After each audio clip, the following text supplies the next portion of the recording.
protocol to escort His Excellency and invite him to address the Assembly.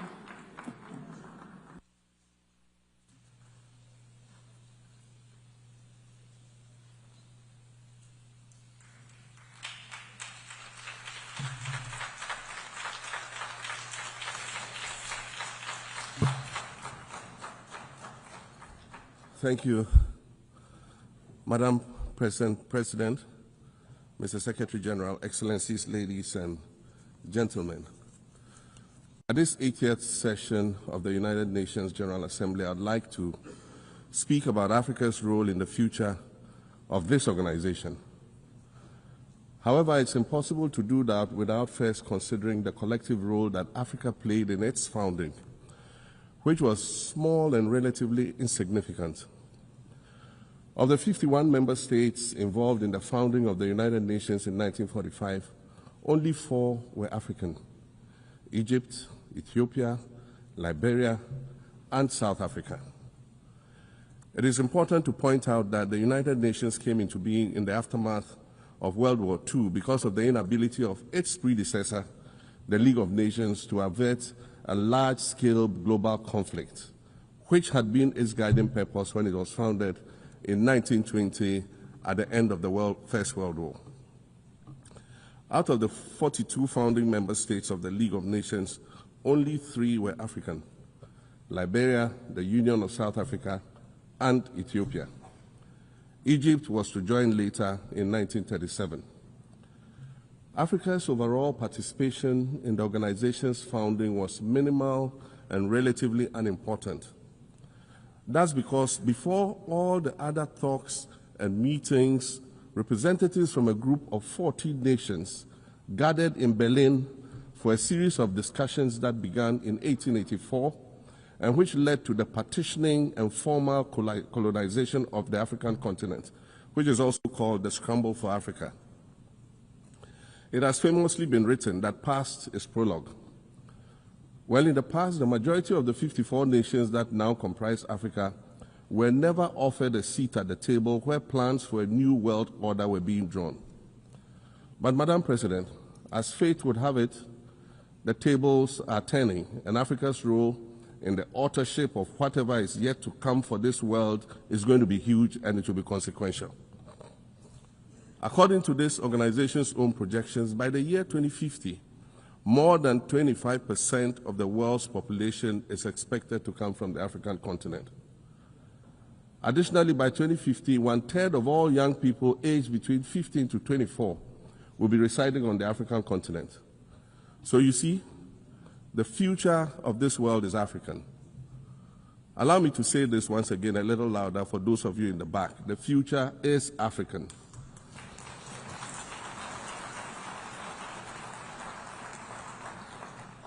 Already today, Africa is a catalyst for human potential and development, as well as for economic reform and ecological stability. Africa is a catalyst for systemic change. If this reality, which is fact-based and straightforward, seems provocative or unsettling, perhaps it's because you are viewing it through the lens of centuries of filters, colonialism and imperialism, and the resulting implicit bias. Maybe you are unaware of the resilience of African nations or their remarkable ability to make a strong comeback just when you think it's safe to count them out. That is what is happening right now in my own country, Ghana. Our constitution limits leaders to 2 4-year terms. In January, I was sworn in for a second term, which, let me point out, was non-consecutive with my first term. Our currency, the Ghana cedi, was rapidly depreciating, faced with rising inflation, a huge debt burden, and low morale amongst our citizens. My new administration settled down quickly and embarked on an ambitious program of comprehensive transformation designed to restructure Ghana's economic foundation and enhance our competitive standing globally. We refer to this process of recalibration as our reset agenda. In just 8 months, we have achieved significant reduction in inflation from 23.8% in December 2024 to 11.5% in August 2025, restoring price stability for our citizens. Additionally, our currency, the Ghana cedi, has appreciated considerably against other currencies, with Bloomberg reporting it as the best performing currency in the world at one point. Our improved sovereign credit rating reflects increasing investor confidence in our economy, and our 24-hour economy initiative promises to transform our economy. And there's a renewed willingness amongst our people to trust that their elected officials have Ghana's interests at heart and that we're progressing together. Madam President, I believe that in honor of this milestone celebration, the United Nations should also embark on a process of serious recalibration and establish its own reset agenda. Since the organization's founding, the number of UN member nations has nearly quadrupled. And quite frankly, it is not the same world that it was back then when the UN was formed. I mentioned earlier that I began my second non-consecutive term as president this past January. My first term ended in January 2017. In that span of time, 8 years, the world has changed with such ferocity. My first days in office after my return felt as though I had just awakened from a Rip Van Winkle-style sleep. Now, no, that was only after 8 years. Imagine then what it will be like after 80 years since the founding of the United Nations. In 1945, the sun had not yet set on the largest empire in history. The most common mode of international travel was by sea. The personal computer had not been invented, let alone made portable. And television, a new convenience, was still in its infancy, albeit in black and white color. Relations between the US and the Soviet Union were turning frosty, with Winston Churchill declaring that an iron curtain has descended across the European continent. Fast track 80 years on, in today's world, hundreds of thousands of commercial flights take off and land every day. Libraries have been digitized so that volumes of literature can exist on a small device, small enough to fit inside your pocket. We live in a world of cryptocurrency, artificial intelligence, social media, the internet and its dark hidden dungeon of the dark web, all of which carry a potential threat to global peace and security. Climate change is real, and we're fighting a losing battle against the loss of Maldives and other island nations to the rising sea level, against the loss of Timbuktu to desertification and the Amazon forest to global warming and deforestation. Madam President, the UN Founding Charter is outdated when it comes to representation in this August Assembly. The most powerful post-World War II nations are still being rewarded with an almost totalitarian guardianship over the rest of the world. And yet, the first sentence in Chapter 2, Article 1 of the UN Charter declares that the organization is based on the principle of sovereign equality of all its members. If this were true, and was the case, a continent as large as Africa, with its numerous UN member states, would have at least one permanent seat on the Security Council.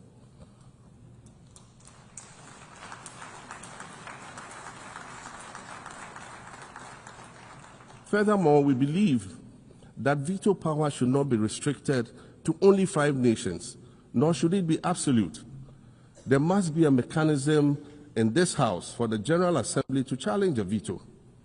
No single nation should be able to exercise an absolute veto to serve its own interests in a dispute.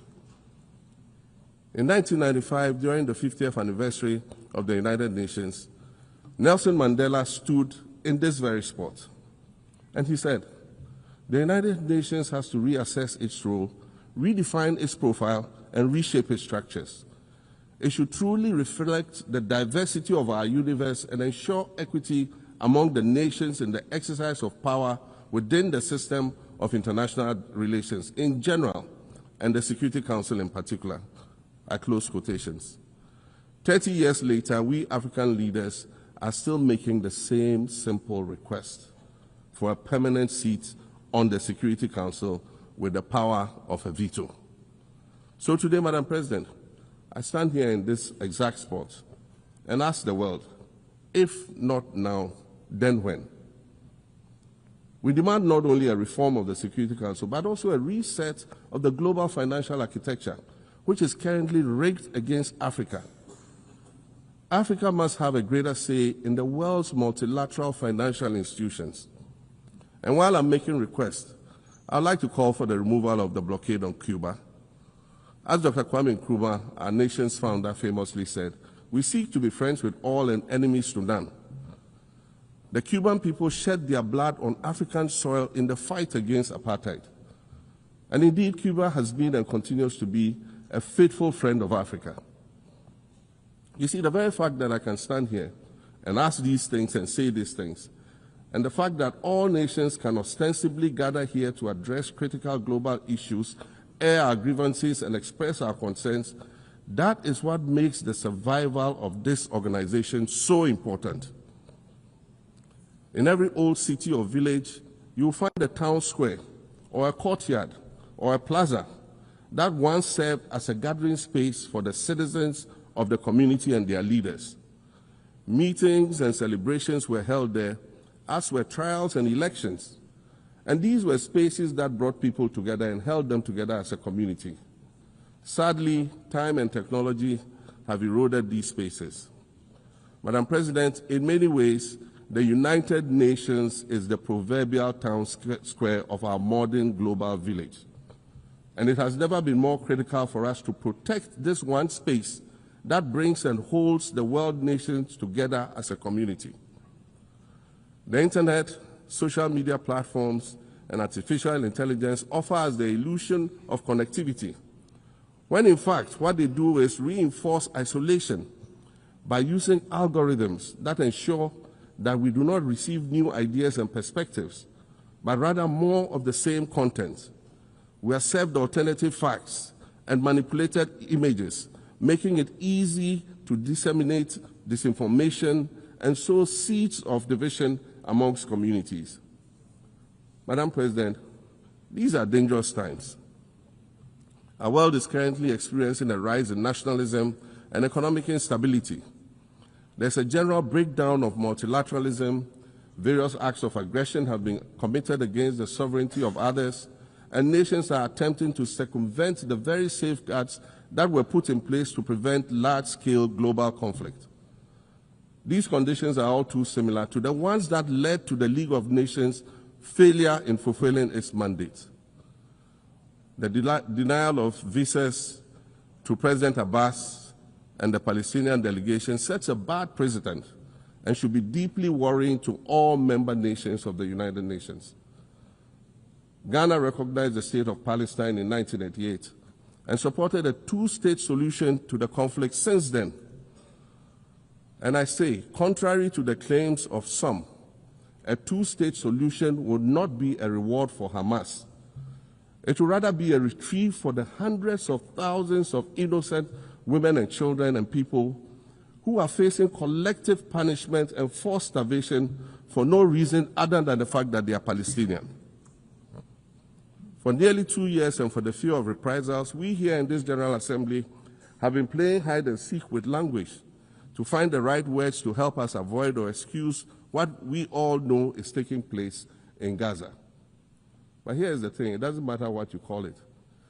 If it looks like a duck, it swims like a duck, and quacks like a duck, well, then it must be a duck. The crimes in Gaza must stop.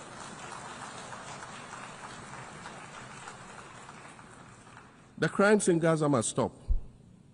Madam President, I also want to draw particular attention to the conflict in Sudan, which this body has described as the world's largest humanitarian crisis. 12 million people have had to flee their homes.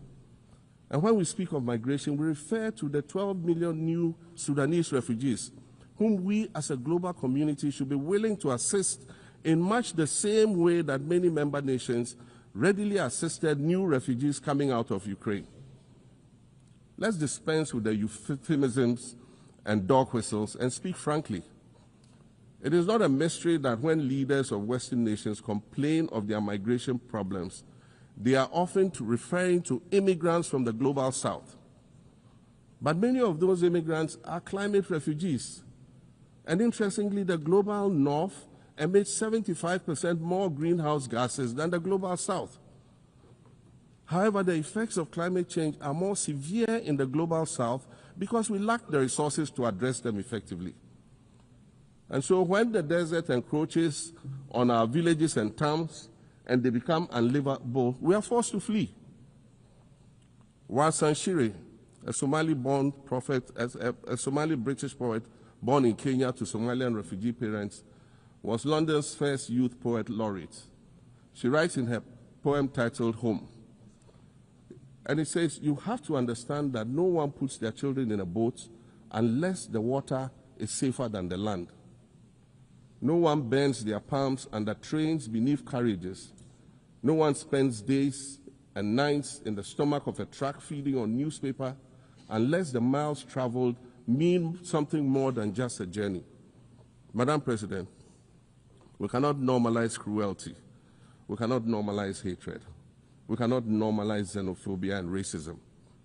If we're going to tell a story, let's not tell it slant. Let's tell all the truth. When we speak of migrants, we speak of Mami Ewusi Mensah Frimpong, a judge on the U.S. District Court for the Central District of California. She's the first black female judge on any of California's 4 federal district courts. She was born here in America to immigrant parents from Ghana. We speak of Peter Bosman, a medical doctor in Ghana who moved to the town of Piran in Slovenia in the 1980s and later became the first black mayor of Piran, the first black mayor in Slovenia and in the whole of Eastern Europe. We speak of T. Michael, the iconic Ghanaian-Norwegian artist and designer. And of course, we speak of the late Kofi Annan, former United Nations Secretary General.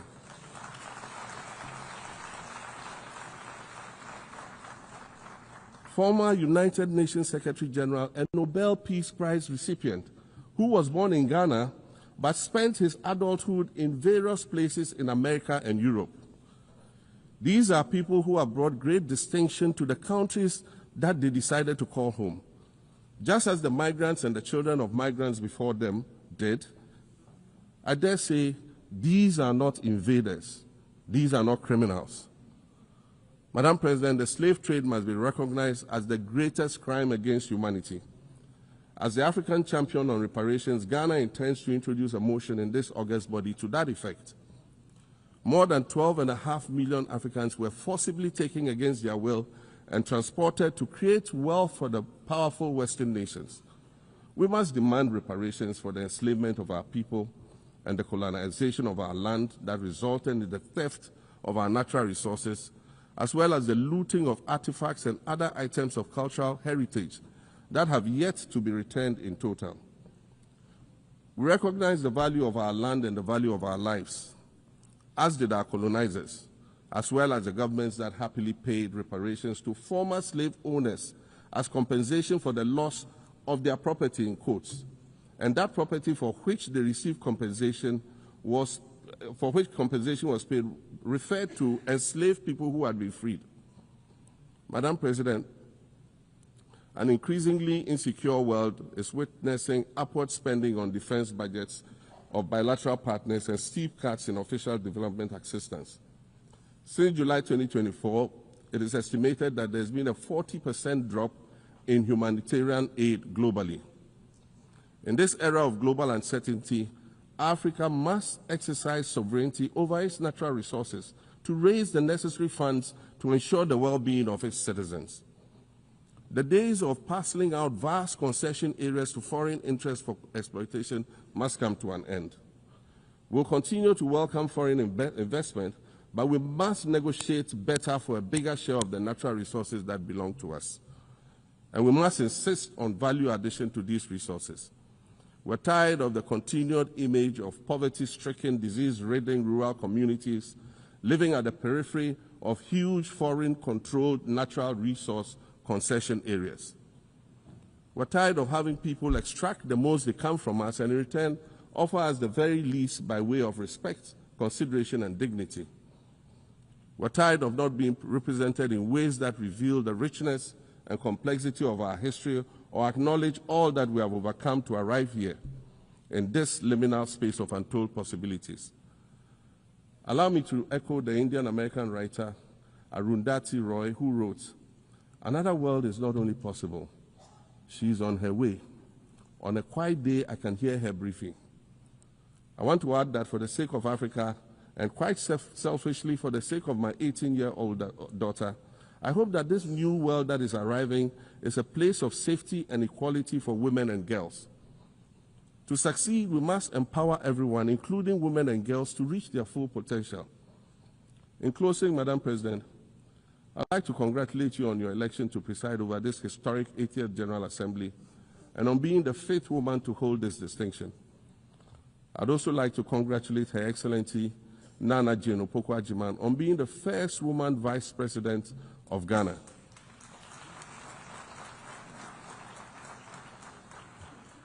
Now every Ghanaian girl knows the heights to which she can ascend.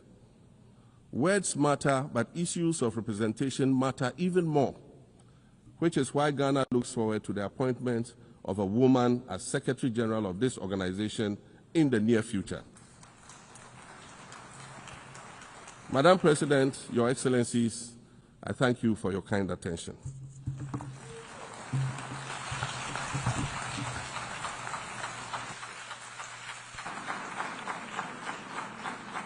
On behalf of the General Assembly, I wish to thank the President of the Republic of Ghana.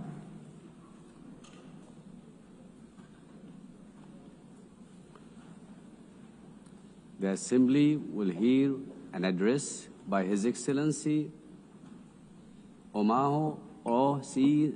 Sokang Embalo, President of the Republic of Guinea-Bissau. I request protocol to escort His Excellency and invite him to address the Assembly.